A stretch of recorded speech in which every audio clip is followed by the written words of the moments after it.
I recently returned from a 3,000-mile trip in the 2022 Mach 1. I drove through a tropical storm. I did laps on 2 different racetracks, and I went through the hills and along the beach regions of North Carolina. In this episode, I'm going to tell you how the vehicle did and some of the things I've done now that it's back. The Mach 1 performed flawlessly on our trip. We had a detour to Alexandria, Virginia to attend a memorial service for a good friend, Richard Udy. Rest in peace, Rich. You were one of the nicest guys in the hobby.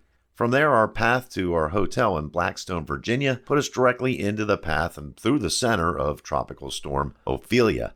The Mach 1 with the Continental Extreme contacts plowed through the storm. I won't say it wasn't sketch at times, and we certainly didn't set any speed records. However, we were not involved in any of the multiple accidents we saw along Route 95 before jumping off and driving through Richmond and eventually arriving in Blackstone. If I had retained the Factory Cup 2s, this trip would not have been possible. On track, the car is easily the most track-capable Mustang I have owned. I did not take the car to its limit, as I'm not sure I have enough seat time to feel comfortable doing so. That said, I did push the car. We had time rented on North Carolina Center for Automotive Research and its road course. It's a 2-mile long, 40-foot wide, bi-directional serpentine road course with a half-mile straightaway and 11 constant radius corners. This was my 3rd time on this track, and I felt at home in the car. At the end of the week, we had time on Carolina Motorsports Park, which is outside of Kershaw, South Carolina. This is a 14-turn, 2.279-mile circuit. It was designed in 1998 by famed track designer Alan Wilson. It's a fast yet challenging layout, and the 36-foot wide surface provides drivers with plenty of passing opportunities. Now, our group only allows passing with a point buy for safety reasons. Sometimes you don't get that point buy, no matter how much you deserve it. And if you get lucky, that someone that wouldn't give you the point buy gets black flagged. This is my 2nd time at this track, and I will be back without a doubt. It's a great facility run by great people. Once again, the Mach 1 took all I could throw at it. The car is very predictable and goes where you want it to. Acceleration, while not world class, is more than adequate. I was on track with higher horsepower cars. However, I was able to keep things neat and tidy through the corners and maintain enough speed that I wasn't required to point anyone by. Unlike my 2013 Boss 302, I have yet to experience brake fade with this car.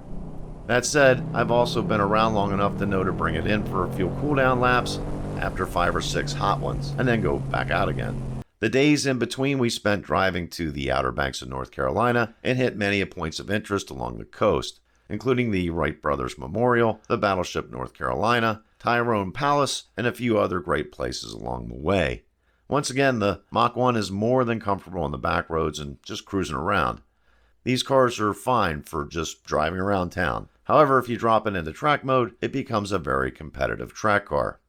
So I'm going to show you some of the things I do with my vehicle.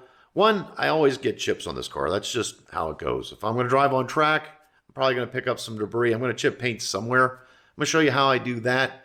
We're going to look at how I altered the battery cover so I can get it in and out of there pretty quickly. And then we're going to check that catch can just to see what's accumulated. It's 3,000 miles. I've got about 20 laps on 2 different tracks, a lot of it at full throttle. So we'll see how much is there. So let's talk about touch-up paint. The factory touch-up paint looks like this. And yes, you have to shake this too. And they give you this little pen here, which is, to me, like worthless. They also include a brush. But it too is, that's huge for most spots. So I like to use an actual painter's brush. You can buy these, I think I got these at a local hobby shop.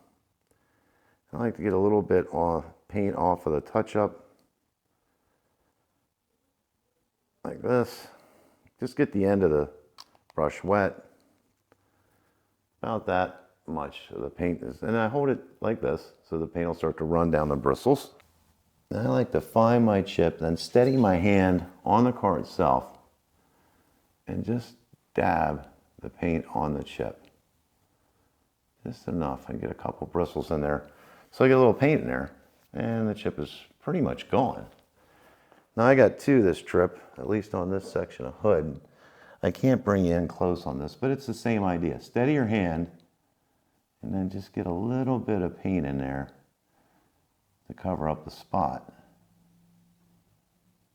Dab it in there. Now maybe in our world there lives, does now, some little trees back in here. Now these are a little closer. You're seeing a little more detail, a little more distinct. If you hold your hand and use that to steady the brush, you don't have to be, I don't know, Leonardo da Vinci to get this thing done. So steady it and just dab it into the chip. If you try to use that brush the factory provided, you're going to get paint like everywhere. You're going to want to wipe it off and start all over again. At least that's what I've found. The best method is to get a little tiny little artist brush, get a little bit of paint on there, and then just slowly dab it into the chip. So for those of you that put hood struts on your car, they tell you to drill a hole here. Don't drill a hole. Cut out a slot like that one. The reason I say that is this battery cover, I use a trickle charger in the winter, and the batteries in this car aren't the greatest. They do draw a lot of power. So access to the battery is something that you're going to run into quite often. It's a lot easier to slip this on and slip it off than it is to undo the strut every time you have to pull the battery cover. This just slips back on then, and it's pretty easy.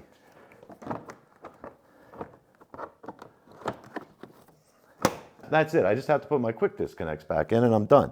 So I want to take it off, just pull it out from the back, slide it off. I don't have to deal with the strut. The strut's done. It's there. End of story. So I've got this tied into the wire harness loop into the valve cover. That's the only thing that's holding this catch can on, but yeah, it works. So it's 8,000 miles. It hasn't flown out of the coop. The only thing that kind of sucks is when I need to empty this thing, I got to pull all these Allen heads. So I'm going to back these out and see what we got.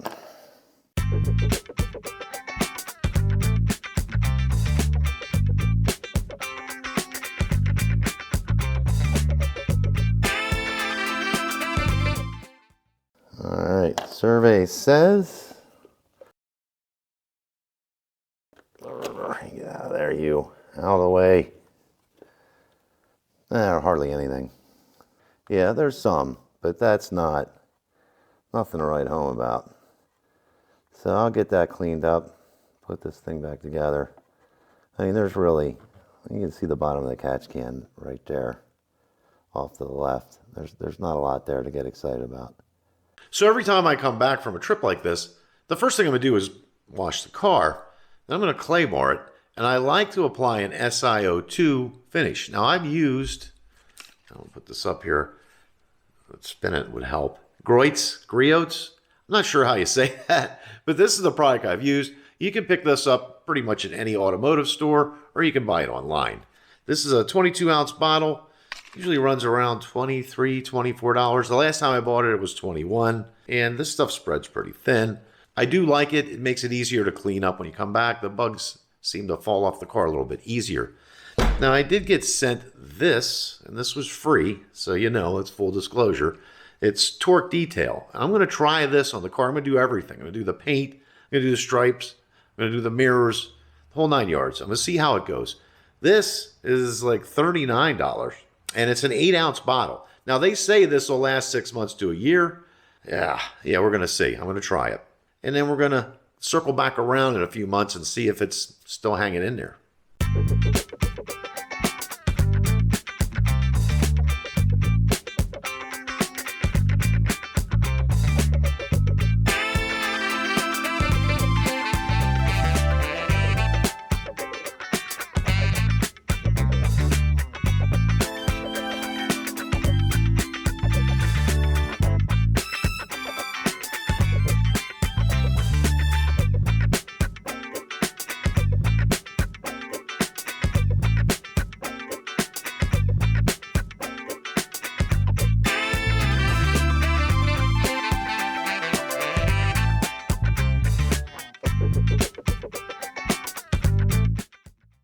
So, do I endorse this?